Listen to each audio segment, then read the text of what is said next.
All right, here we go.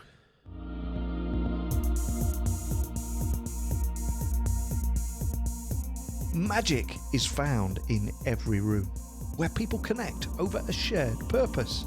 In this weekly podcast, Luke, Hannah and Chris explore the role of purpose, courage, mindset and culture in every leader's quest for transformational performance.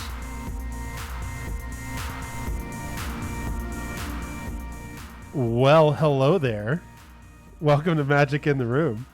I'm Luke Freeman. I'm Chris Province. And I am Hannah Broderud. Well, we're excited about this season of Magic in the Room. We're exploring different aspects of intentional leadership. And this month is no exception. We've got a new mini-series for you. And as a reminder, this season we are producing some high-value downloads where you can follow along in your own leadership journey. It's a tool, it's a free downloadable reflection guide that you can use to reflect and study deeper the topics that we're discussing here on the podcast. So you can use it for yourself, for your team.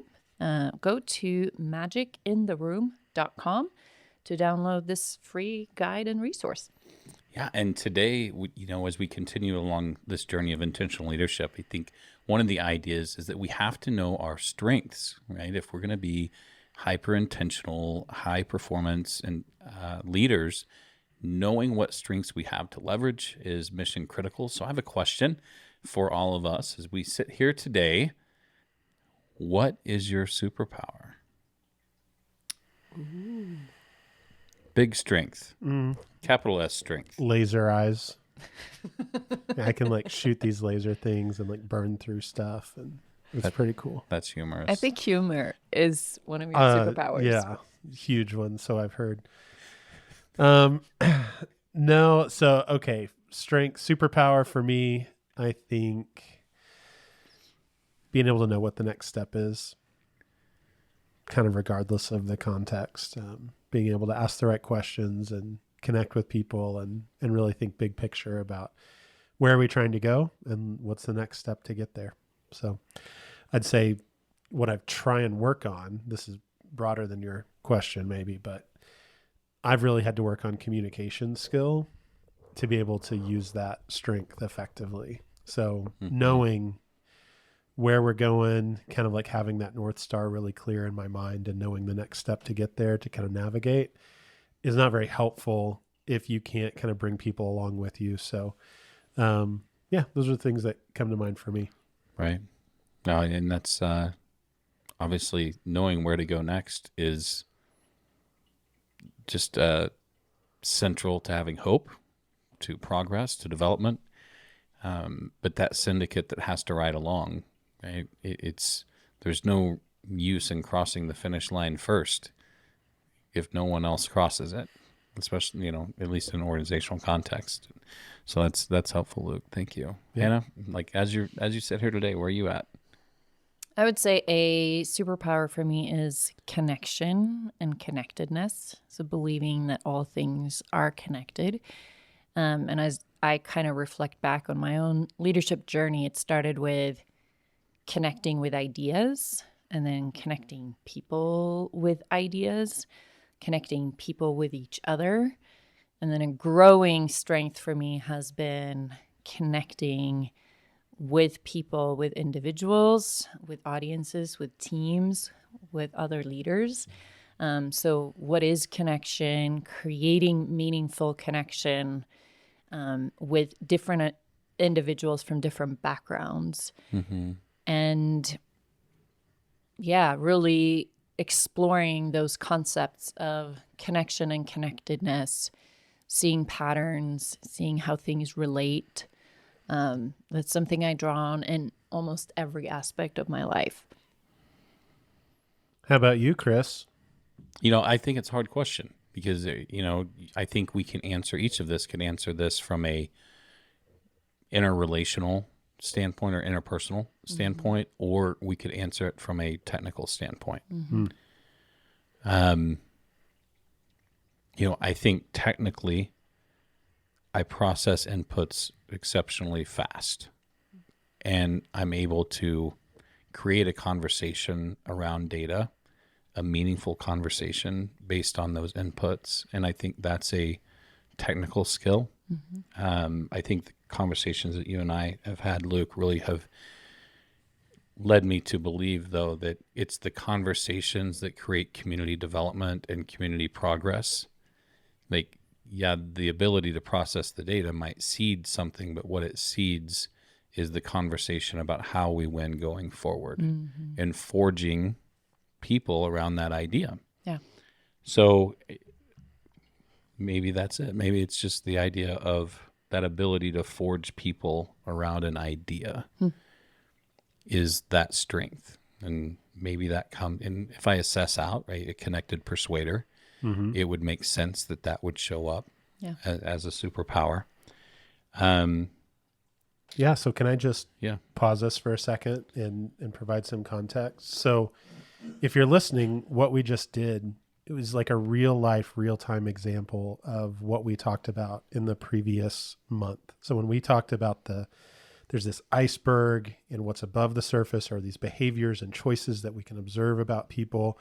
What's below the surface are all these pieces of our personality and our experiences in life that really drive what's happening above the surface. And we talked about last month, as a team, as a leader, as an organization, we should be giving forums for people to talk about what's under the surface and what drives maybe what you can observe. And just this question of what's your superpower, just kicking off a meeting with it, right? We're like 5 minutes in here. It only cost us 5 minutes, but how rich is that? And so, this month, as we focus on strengths, it really is just that exercise of underneath the surface on each of our icebergs, there is a list of strengths that we have to master. Right. And I think I want to call something out at the top of this episode, is this idea that we started really scratching on during our warrior to elder kind of idea, that as we mature in our careers or in our learning, we take advisory roles or counsel roles. Sometimes we're fighting battles, but like making sure we're putting ourselves in the right position to utilize the right strength and understanding what I'm good at today, I may not be good at in 10 years. And this idea from, there's a book we can include in the links on the show notes that's called From Strength to Strength. And this idea that all of us will move from a world of being fluidly intelligent and being able to like be pliable, almost like cartilage, right? As far as how we learn, adapt, and do, to crystallizing that knowledge where it becomes more like concrete or bone, right? And so understanding as leaders, as intentional leaders, that our strengths will change. What we're good at today, we may not be as good at 10 years from now. So being aware of that, naming that right now is important. And we need to consider the same things for our team. If we've been riding with one person that we've really relied on to have fluid strength for 15 years, we may need to start making other plans for how we keep fluid strength or fluid intelligence in that role going forward, because the person I've been relying on, their knowledge, their strengths are going to crystallize, and they need to move into whatever their next strength is and whatever the next right position for them may be. Yeah, what I love about that is this idea that regardless of what chapter we're at in our professional journey or in our personal journey of our lives, a focus on strengths and a clarity on what our strengths are that we bring to bear to whatever situations we're in is really valuable. So when I think about young professionals or people who are maybe like finishing high school, going into the workforce, whatever, this idea that there's a lot of exploration required to understand what you really can be best in the world at. Professor Scott Galloway on this No Mercy, No Malice podcast, if you listen to that, has this idea that really that first 10, 15 years of someone's career, they really should identify their primary goal, identify what I could be best at and become the best at it. And then the rest of your career, you're really set up on that foundation and you're able to have a lot more flexibility. Now, does it work that way for everyone? No, right? Everyone's unique. But I love this idea that there's a season when we really explore our strengths. And then there's a season where we bring those strengths to bear where they're most strategic. Right. Well, and I'll tie back to where I started with like the whole what's my superpower. My ability to process data will certainly deteriorate over the next 10 years. But my ability to ask the questions that create meaningful connection within a community can be crystallized and provide value for a lot longer time horizon. So understanding those things should help me be more productive as I move through the next decade of my career. Yeah.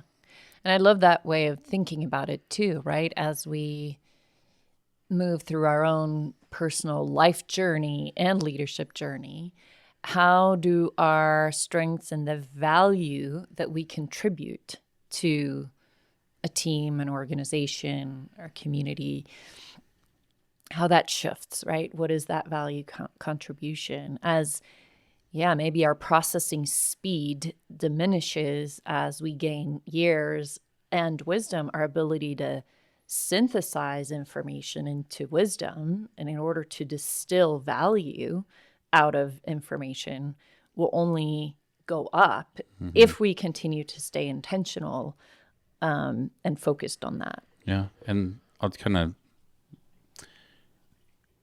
I think about the world where someone with crystallized strength continues to be the warrior, and how much suffering can be involved with that versus how much admiration there can be when that person moves to elder and speaks to the younger generations about the attributes required and the skills required to win on the field. We can look foolish hanging on and trying to fight battles that we're ill-equipped to win. Or we can be viewed as admirable with aspirational attributes and significant leadership value when we accept movement into a new space. Yeah. Let's talk about how we identify where we're at and what our current skills are. And outside of taking Clifton Strengths Finder, how do we know what we're good at? Well, I don't think we have to overthink this one. It really is the biggest challenge in identifying our strengths is dedicating the time to identify our strengths. So if you were serious about it and you blocked off 2 hours, I think you could have a list of strengths. You really just need to think about, where have I found success? Where have I received positive feedback from people? Where do I feel like I do work that other people think is really hard, but I find effortless to some degree? What are the things that really bring me joy? And if you make a list, kind of think about things from all those different angles and just make a list of, here's some examples of places where I've been successful. Here's some examples of times when I've gotten really good feedback. Here's some examples of time that I felt really fulfilled or it felt really effortless. You're going to start to see themes, and you kind of group those things together, and you're going to come out with a list of 4 or 5 or 6 things that like are really core strengths for you. Now, some of those are going to be, we're going to do some hair splitting here. Skills, like really good at Excel, right? Other people, it takes them hours, but I'm really good and I like doing it, right? That's a skill. And there might be a strength driving that skill, like, maybe your math reasoning, or maybe your use of technology, or your ability to abstract, a query and figure out how to take that abstract and write it into a formula. Yes, there's probably some strengths behind it, but actually like awesome Excel skills is really more of a skill. And so some of those things are going to emerge on your list. Like, okay, here's some strengths, core strengths that I have. Here's a list of skills that I've developed that probably leverage those strengths. Or sometimes we develop skills that aren't even based on a strength, just out of necessity. Like most people know how to drive. Now, are you a really gifted driver? Some people are, some people aren't. But it's a basic skill that most people in the States have. So I really think that's the challenge, is like setting aside the time, because it's conceptually not that difficult to identify strengths. Now, you mentioned Clifton StrengthsFinder. I do think that tools like that are really helpful in giving us language and research and actual scientific truth to back up what shows up on our list. But I would say that's a strengths identification 2.0, right? And I think it's worthwhile for everyone, right? Everyone, frontline team members, first time in the workforce, if they go through one of our leadership programs, they're doing Clifton Strengths as an assessment, because we think it's helpful. But I'm just saying, for listeners, like, you don't have to pay the $50 to get started. Right. Yeah, I think of a strength is where talent and skill meets. And so we may be naturally talented in certain areas, and some of that becomes evident early on in life. Some of those talents don't really emerge or enter our consciousness until we've had some experience and built some skill. So let's use examples from athletics, right? You can have someone who's naturally talented at, let's say, baseball, Chris, and you have someone who's very skilled at the technicals of baseball, right? Now, if you have someone who has natural talent, who works hard to build the skill, they're going to be an exceptional performer. Mm-hmm. And I like to say that, hard work beats talent when talent doesn't work hard. Mm-hmm. Right. I believe that you can, someone who who puts in the work and the effort into building skill can still outperform someone with natural talent if they don't spend that time and put the effort towards it. Mm-hmm. In an ideal situation, we're able to build skills within our areas of talent, and that's what produces real strength. And so how do we become aware of that? Just like with everything else, reflecting on experience is going to help you get pretty far on that when you're taking a note on what are the things that just feel effortless for me, where I feel like I can excel, where I'm in flow, things that tend to come naturally to me, right? And yes, I'm a fan of Clifton Strengths as well, and becoming aware of like actually taking an assessment that can help point those things out.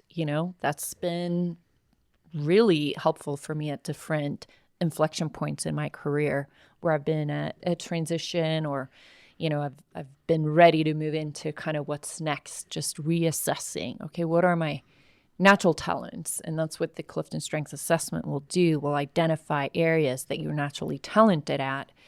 Doesn't necessarily mean they're a strength right away. They're themes of things that you have some natural talent at. And again, because we keep talking about raising awareness, that's really what intentional leadership starts with. Gaining awareness of those areas so that we can lean into those areas of talent and build skill there so that we can truly hone them into strengths. I think that's super valuable for any leader. Sure. I think when we develop skill without talent, we call that serviceable. Sure. When we develop skill with some natural talent, that's where you get expertise. Yeah. Right? If somebody can really, like, world-class sort of stuff Yeah. is really born from there. But in thinking about, like, identifying strengths, I think a great thing to do is ask people that we perform for, Yeah. right? So that could be a son or daughter. It could be a spouse or a partner. It could be my supervisor at work. It could be skip level. It could be someone that reports to me at work. It could be a community leader. Could, just ask them, like, how do I show up? Yeah. Why, in what ways do you count on me? What strengths do you see when I'm at my best? And kind of marry that with some introspection. And here's my favorite questions. When I'm at my best, what is the environment that I'm in? When I'm at my best, what tools do I have at my disposal? What tools am I using? When I'm at my best, what challenges, what types of challenges am I addressing? And when I'm at my best, who are the people around me? And I think that questioning of myself and the people I'm connected to start to emerge some core strengths. But I've got to make the space to do it. Yeah, you got to make the space to do it. And, I think that's so insightful to say, start with asking others, because oftentimes the things we're best at, we take for granted. And we think, well, everyone can do that. Especially if it's a super strong natural skill. People are like, we don't even think about it, right? We just show up and do it. And so I love that idea of asking other people. But then I just want to come back and say, like, you get to own what your strengths are. If you get a bunch of feedback and people say, oh, you're good at this, you're good at that, and you're like, well, I don't really like that. That's okay. It doesn't have to be your strength. Like, own your thing. One time I was talking with a guy who's kind of a mentor for me, and we were talking about my strengths, and he was like, what I really like about you? Like, you're a rat killer. You just can go out there and kill rats. So like, if there's something that needs to be done, like, we'll just give it to you and you can go get it done. And it was like almost offensive to me, because like, here I am. I mean, you guys know, kind of the artist and the visionary and the future guy and the strategy guy. And someone's sitting there telling me like, well, you're good at just like getting menial tasks done. And that's not what he was saying. Like, taking a team, making a team, having that team be effective at something, which that is great for me to know. Like, yes, it's good that I can get things done. I don't know that that's a core strength. I'm not incredibly conscientious personally. When it's in service of a strategy that I care about, I will move heaven and earth to like make it happen. So I had to do that interpretation of that feedback to get like usable, good stuff out of it. But it's usable. Like, and I think that's the whole point of this. When we go underneath the surface and dig into like, what are those things that are driving us? Like, we get usable stuff out of it. Yeah. Yeah, absolutely. And so I want to relate this. I think a story that most people can relate to, and let's kind of bring it home with some example. And one of the things that we use in our development course is there's a video of Lionel Messi, and every professional soccer player on earth understands that Lionel Messi is left-footed. But we break down a sequence of him basically dribbling from midfield to score what's an unbelievable goal. But Luke, kind of break down his actions in that video and how does his behavior show up? How does he ultimately achieve the goal that he was looking to achieve? Yeah, so this clip, it's 30 seconds long of him making this drive, and he passes 4 or 5 defenders, outmaneuvers them. So all these folks around him, he gets around them somehow and scores an amazing goal. When you watch the clip, though, one thing that you might not notice is like just how left-footed he is. So 17 out of 19 is with his left foot. Now, why that matters, 2 reasons. One, he won, right? He made the goal against all of those odds. 2, no one would coach someone to play in that way. So if you look at average height weight for his position, he is smaller, shorter, and lighter than the average of professional soccer players in his position. The other thing is, no one is like, hey guys, you should really focus on one dominant foot.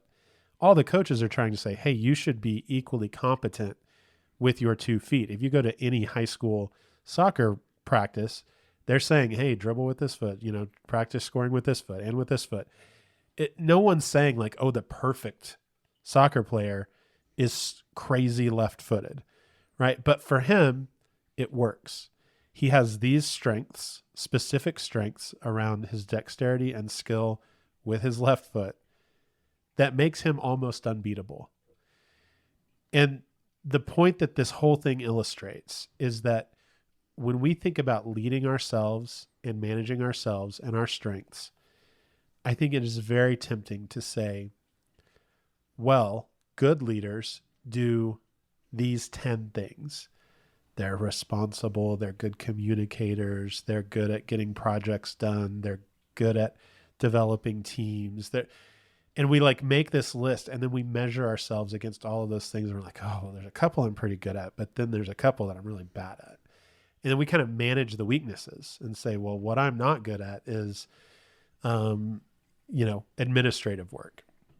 And so I just I have to get better at that. What am I going to do? I have to create a whole calendar of myself so I don't miss my administrative duties. But what the science would say, and what the story of Messi shows us, is that if we lean into our strengths and spend more energy developing our strengths than we do trying to somehow overcome our weaknesses, we win. Yeah.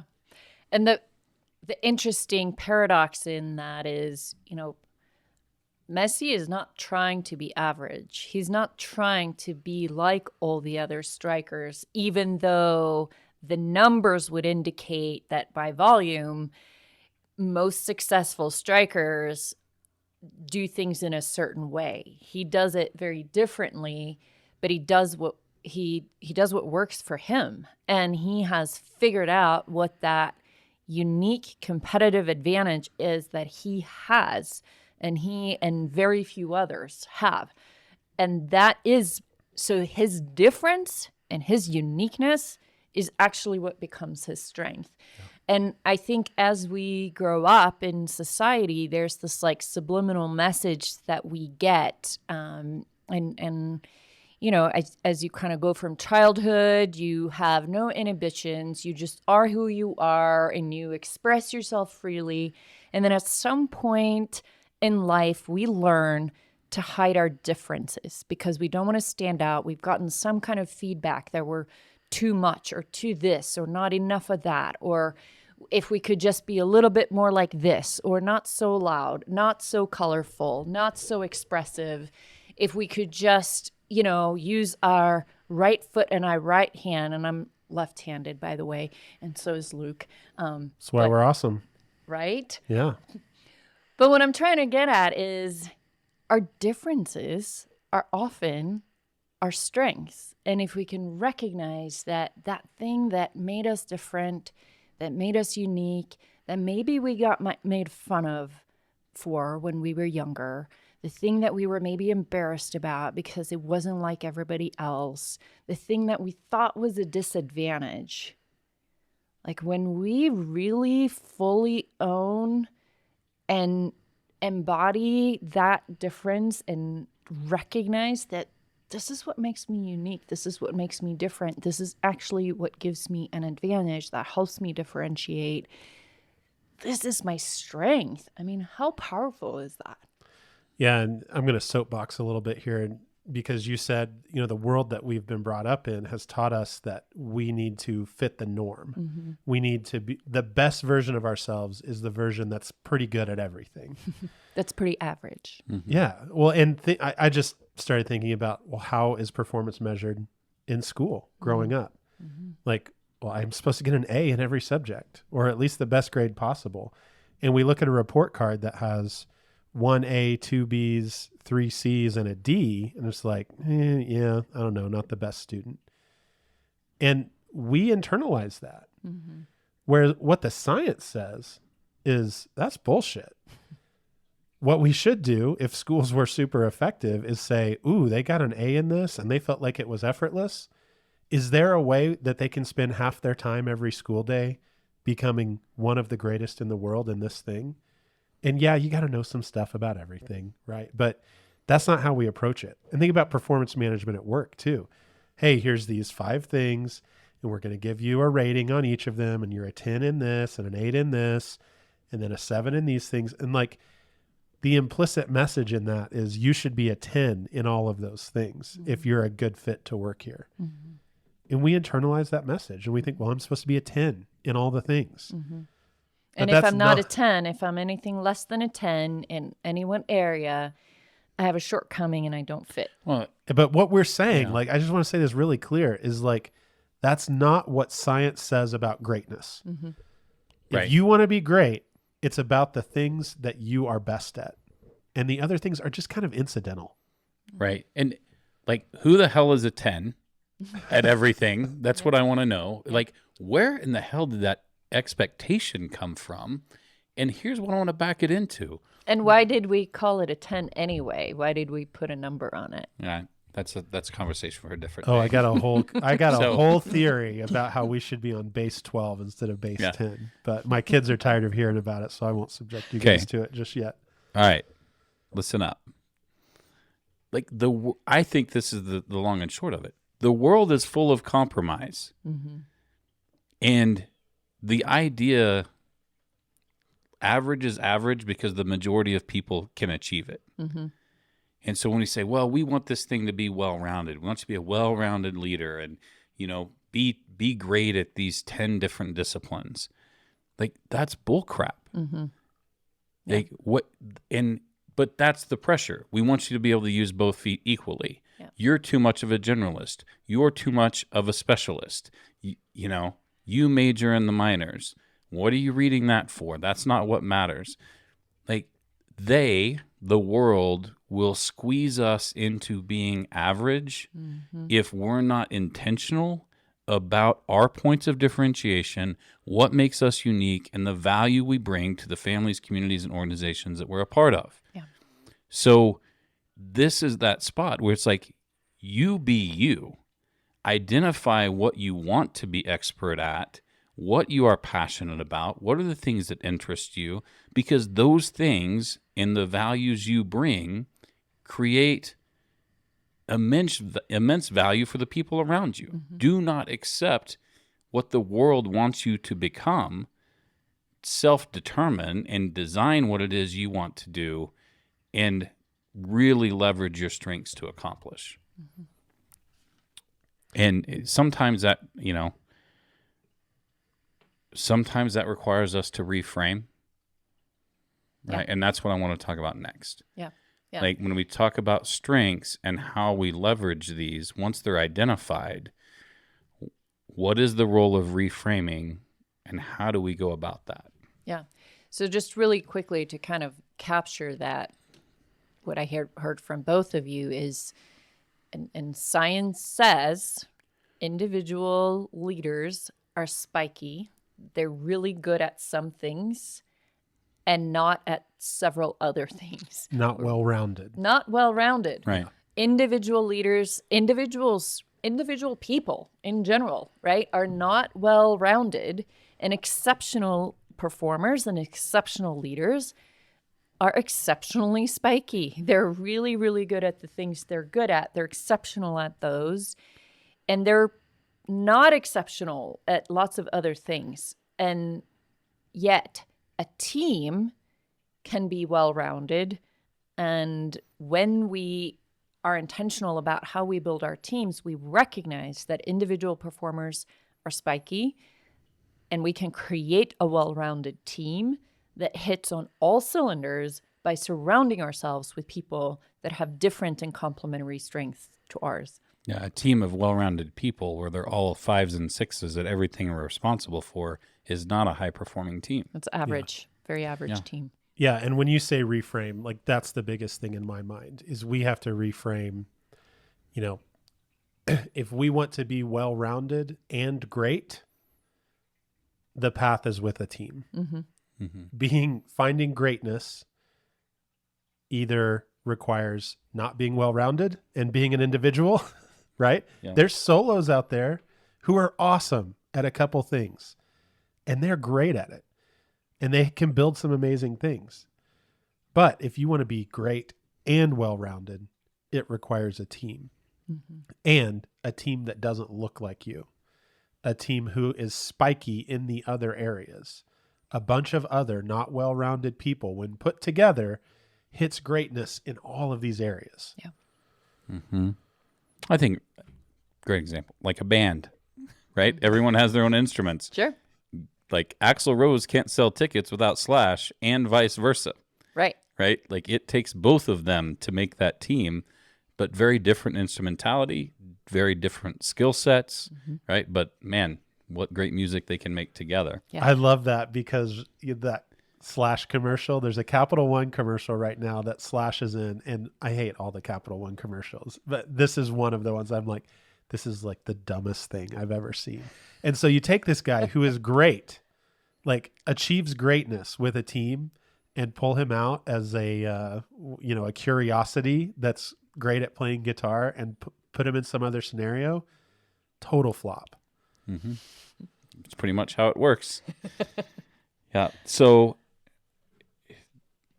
we kind of walk through that whole idea of reframing. And once we know what our strengths are, we can basically reframe a lot of different conditions and a lot of different environments, who we put ourselves around, in order to continually leverage what we're best at. Stay out of those situations where we're not outfitted to win. If it smells bad, don't pick it up and hold it. That's always a sound advice for when we're looking to leverage strengths. Well, can we make that practical? Yeah. Because here's what I hear people saying is, this job isn't a great fit, but it's going to get me access into a great career path or whatever else. And I think sometimes that's fine. Mm-hmm. I think sometimes we do take short-term compromise to be able to get our long-term win. Mm-hmm. So I'm not saying that's never right, but it is a red flag, because what happens a lot of the time is that you end up killing 2 years. And we'll use Slash again. If Slash had gone off and done something else for 2 years instead of sticking with the band the whole time, like, does that greatness develop in the same way? Best case scenario, it develops 2 years later. So I would just say, sometimes we have to compromise. Yes. And if we minimize that time of compromise as much as possible, we're going to reap the reward, because, if our journey is towards being the best possible version of us we can be, the best possible version of us is the version of us that's living and working in their strengths as much as possible. So we discount from that when we compromise. Excellence does not include compromise. We'll play with that, because there's ways to disagree there. Mm-hmm. Yeah. But I think compromise involves somebody losing, and maybe that's what we'll pull thread on in a later episode on the same topic. But I've got a very specific question, and I want to talk about things that I want to develop strength around.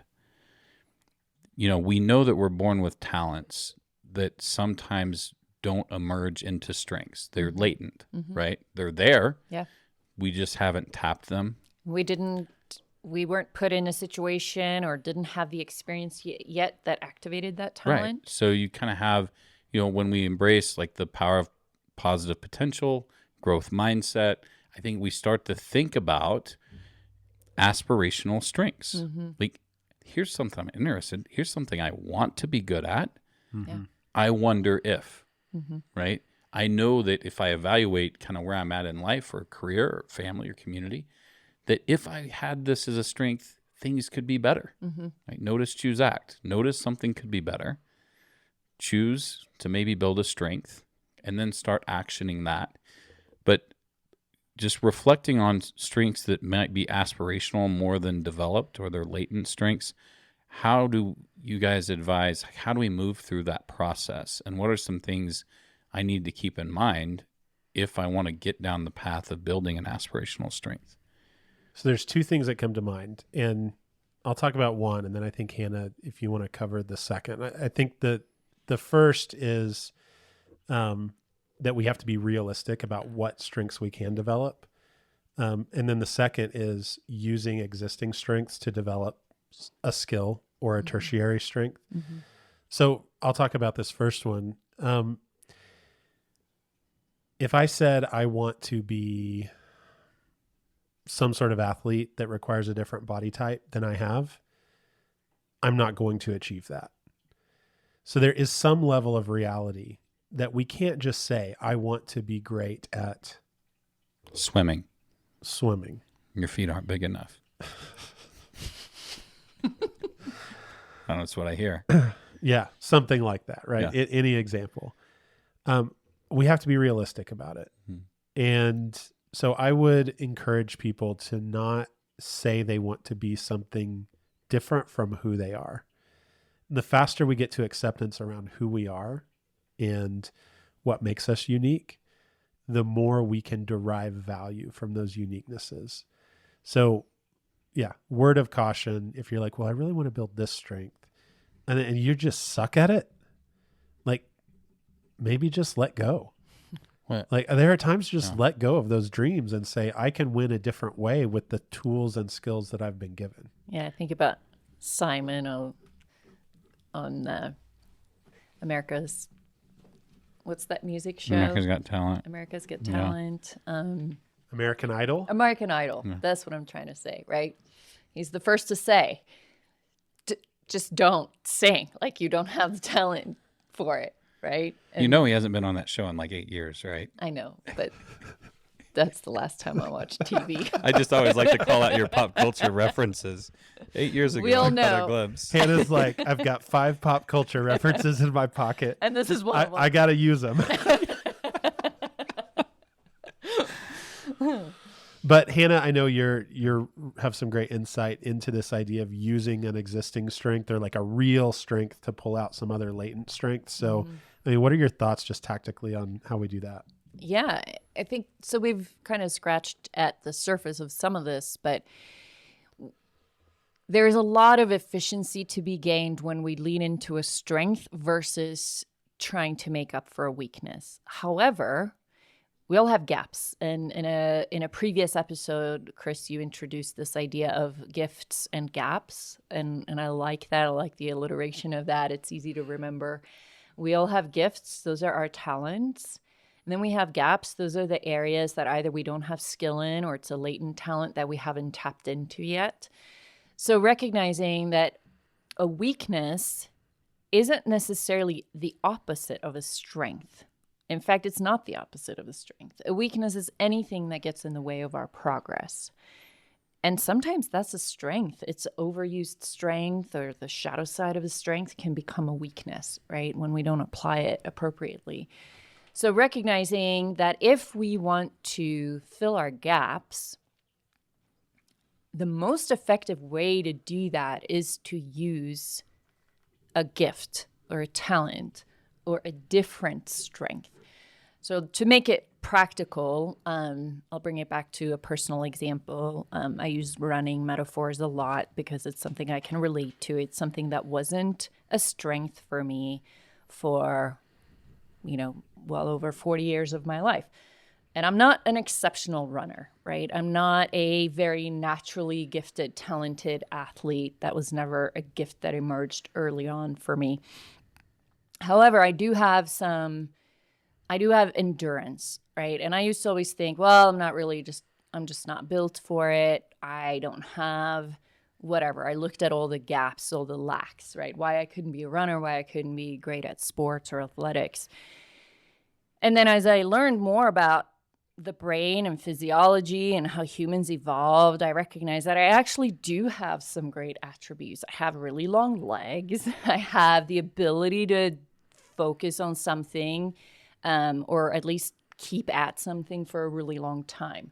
I don't have the explosive build of someone who has great speed, right? So I'm never going to be a sprinter. But I have kind of that lean build of an endurance runner, which I never really put any stock in until I started running and recognized my strength in running is in endurance. It's not in speed. So rather than trying to be fast, I tried to go far. And as I practiced distance and also tackling hills, which is hard, running uphill actually made me faster. And the further I ran and the more I ran, the faster I became. And I'm not like exceptionally fast runner. I'm kind of average when it comes to speed, but I'm a lot faster than I used to be. Mm-hmm. But it wasn't by trying to be fast. It was by trying to go farther and trying to, overcome the challenge of running hills that actually helped me build speed. So I don't have natural talent in speed, but I can get faster by leaning into the strengths that I do have in running. Yeah, so I want to flip that to another sport. I love this like sprinter versus endurance athlete. And if you watch, a cycling team, so if you watch Tour de France, you'll see these teams made up of both, and whoever they want to win is a sprinter, right? And so they will have their freight train locomotive endurance guys pull along that sprinter for 100 miles, and they stay in the draft behind them. They conserve their energy, and they sprint along the line to get points or win the race, whatever else. And so when you ask the question, Chris, about, well, what if I want to develop this other strength? I want that. I want to succeed in that way. I'm just like, reframe. Who do I need to partner up with that has that strength? Because you might want to develop it, but I will say the return on your energy is going to be much greater by finding a complementary person to partner up with, or to add someone who's great at that to your team. Like that's the high ROI way to add a strength, is to partner with someone who has it, not try and like slug through the mud. But I think when we have the margin or the elbow room to explore, I think giving ourselves permission to explore is also important. Yeah. Right? So you might say, hey, I've got this real passion. I think I want to be a competitive swimmer. I know that I only wear a size 11 shoe, and most competitive swimmers are size 14s, right? But I want to give it a go. You might have some other trait that allows you to make up for that shortfall. Yeah. But we don't know that until we explore it. So I think this idea of when we're talking about aspirational strengths, understand that the first step is exploration. You're going to run before you're a runner. You're going to swim before you're a swimmer. And what we're doing there is we are just applying some surface level of knowledge to test if we want to go deeper.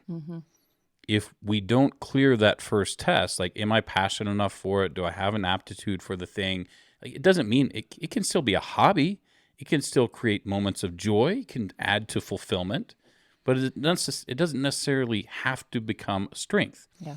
Now, if we apply surface knowledge, and it's like, I do have the aptitude, I do have the passion, I see a route for this to be a strength. Now we go to that deeper technical knowledge, and we become servant to that discipline, right?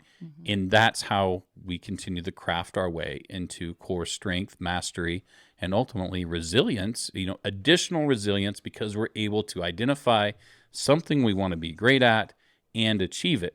Yeah. Right? Yeah. Just another quick example of how we can leverage strengths to achieve an outcome that's not necessarily the natural strength. We can achieve strong outcomes by using different talents. So if going back to Clifton strengths that we referred to earlier, and what are your superpowers, right? So my number one Clifton strength is connectedness, and I do see how that shows up as a strength in a lot of different areas. One of my lowest strengths, number 33 out of 34 on that assessment, is harmony. And that was a big surprise to me, because I thought I am a pretty harmonious person. I feel a lot of harmony in my life. I have harmonious relationships. And so I started reading kind of the definition of harmony, and I realized, okay, I'm not someone who's just going to avoid conflict. I do engage with conflict, but I can still create harmony. And I achieve that by tapping into the connectedness strength.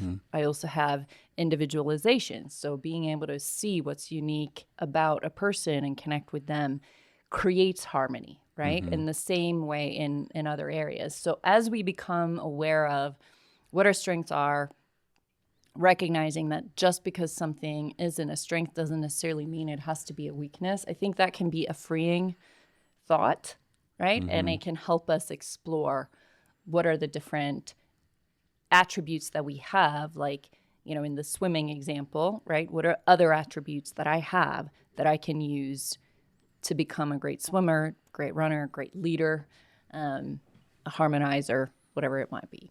You bet. Well, I think It's been a great conversation around how we identify and leverage strengths, how teams can use the understanding of strengths to become or build in such a way that's high performing. I think the idea of growing current strengths and looking at aspirational, the process of building aspirational strengths is helpful. So as we leave here today, just final takeaways. Yeah, personally, I'm just reflecting on how do I apply my strengths differently. And, I've got something right now, Hannah mentioned Clifton's strengths, her top strength. One of mine is futuristic. And I talked about that a little bit earlier, superpower being able to see what the next step is and where we're going and kind of a far view. And over the last year, I've seen that confirmed in some new ways, like kind of in new contexts where it's like, oh, I wrote this LinkedIn article 3 years ago and look, it just happened. Like the thing that I said was going to happen. And there've just been a few things like that. And so I'm really in this space of like, how do I leverage that strength differently or build it or apply it to help more people in our work? Can we get more explicit about our predictions for the future of work? Like, I'm not really sure yet, but I'm definitely in that exploratory mode. And I guess my takeaway with that is like, I hope all of us are. I hope we're all kind of constantly exploring how do we apply our strengths for whatever the next chapter is for us. You mentioned earlier, and we had this conversation about moving from kind of the warrior stage of our life to elder.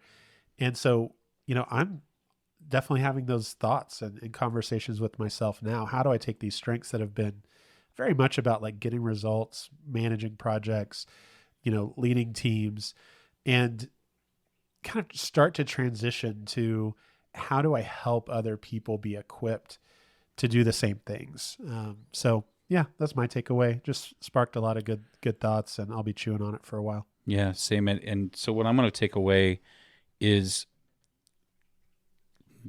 not accepting average, not trying to be everything, but fully committing to my superpowers to be excellent in a world that's okay with compromise.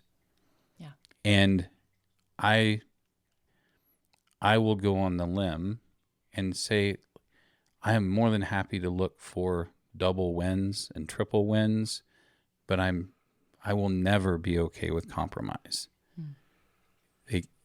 It's a cuss word to me. And I think that shows up, but that's the strength. I understand there are expenses to that. Yeah. But that's just my particular way, and that's me leaning into what I value. Mm-hmm. So that's what I leave here today with. Yeah. For me, it's this reminder to leverage the strengths of the people around me. So being intentional about discovering those strengths and learning what the people on my team, the people I lead, my clients, my family, what is it that they're really, really good at? So I can surround myself with people who are good at the things that I'm not and create that exceptional performance, that well-rounded team that consists of really strong individuals who are talented in different areas. So that was a great reminder for me. And as a reminder to all of you who are listening, we created a reflection guide for you that you can follow along and you can download. It's a free downloadable resource that you can use for yourself and for your team. And you can find that on magicintheroom.com. You can find us also on our website, purposeandperformancegroup.com. You can find us on LinkedIn, on Facebook. We're now also on Instagram. A reminder to, I'd love to get a review. If you've listened to this episode and something struck you, leave us a review and share the episode out. 5 stars only. Yeah, we don't want negative feedback, right, Hannah? Leave an honest review and be specific about what resonated with you. Leave an honest, heartfelt review that's 5 stars or better. I tell you what, if you have a bad review, email us. If you have a good review, leave it on the platform. Wow. We're being intentional, are we? Just following your lead. No compromise accepted. I'm feeling that strength from Yeah. the other side of the table. All right.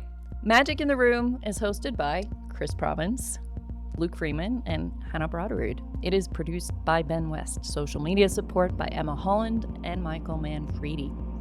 Our theme music is by Evan Grimm. You can find his music on Apple Music. This episode was recorded on location in Big Sky, Montana. Magic in the Room is a production of Purpose and Performance Group. Find us at purposeandperformancegroup.com. You can find previous episodes at magicintheroom.com. Dance party time.